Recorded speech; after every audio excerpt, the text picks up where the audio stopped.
শাকিল, কোন কোন এলাকায় বেশি প্লাবিত হয়েছে সেখানকার মানুষের দুর্ভোগের কথা জানাবেন এবং একই সাথে প্রশাসন আসলে কি ধরনের ব্যবস্থা নিচ্ছে এই মানুষের দুর্ভোগ কমাতে? তানিয়া, গত কয়েকদিনের টানা বর্ষণ ও অবিরাম পাহাড়ি ঢলের ফলে কিন্তু শেরপুরের শ্রীবর্দী, ঝিনাইগাতী ও নালিতাবাড়ী উপজেলা নিম্নাঞ্চল প্লাবিত হয়। এতে পানিবন্দী হয়ে পড়ে প্রায় লক্ষাধিক মানুষ। কিন্তু গত কয়েকদিনে আহ, আহ, বৃষ্টি কম থাকায় ও গতকাল থেকে রোদ এবং আজ প্রচন্ড রোদ থাকায় পানি কিন্তু নামতে শুরু করেছে। এই এই পানি কিন্তু ফের শেরপুর সদর ও নকলা উপজেলা দিক প্রবাহিত হওয়ার ফলে কিন্তু নিম্নাঞ্চল প্লাবিত হচ্ছে।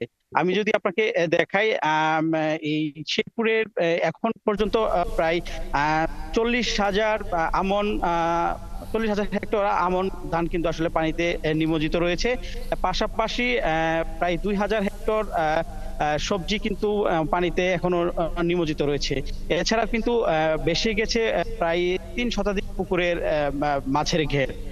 আমরা কথা বলেছি স্থানীয় প্রশাসনের সঙ্গে। প্রশাসন জানিয়েছেন যে পানিবন্দীদের ইতিমধ্যে শুকনো খাবার ও বিশুদ্ধ পানি কিন্তু আসলে সরবরাহ করা হচ্ছে। পাশাপাশি ক্ষয়ক্ষতি নিরূপণের জন্য তারা কাজ করছে। এছাড়া পানি উন্নয়ন বোর্ডের সঙ্গে আমাদের কথা হয়েছে। পানি উন্নয়ন বোর্ড আমাদেরকে জানিয়েছে যে এখন পর্যন্ত শেরপুরের 3টি নদীতে প্রায় 7টি ভাঙন দেখা দিয়েছে।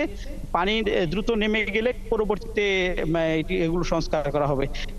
আমি যদি আপনাকে জানিয়ে রাখি, পানি উন্নয়ন বোর্ড তথ্য বলছে যে আজ দুপুর নাগাদ কিন্তু শেরপুরের বন্যা পরিস্থিতি কিছুটা উন্নতি হবে। তবে শেরপুর সদরের গাজীর খামার ও ডকলা উপজেলার প্রায় অন্তত 10টি ইউনিয়ন প্লাবিত হওয়ার ফলে কিন্তু চরম খাদ্যের সংকট দেখা দিয়েছে। তবে স্থানীয় প্রশাসন বলছে যে এইসব পানিবন্দীদের উদ্ধার সহ শুকনো খাবার আসলে দেওয়া হচ্ছে।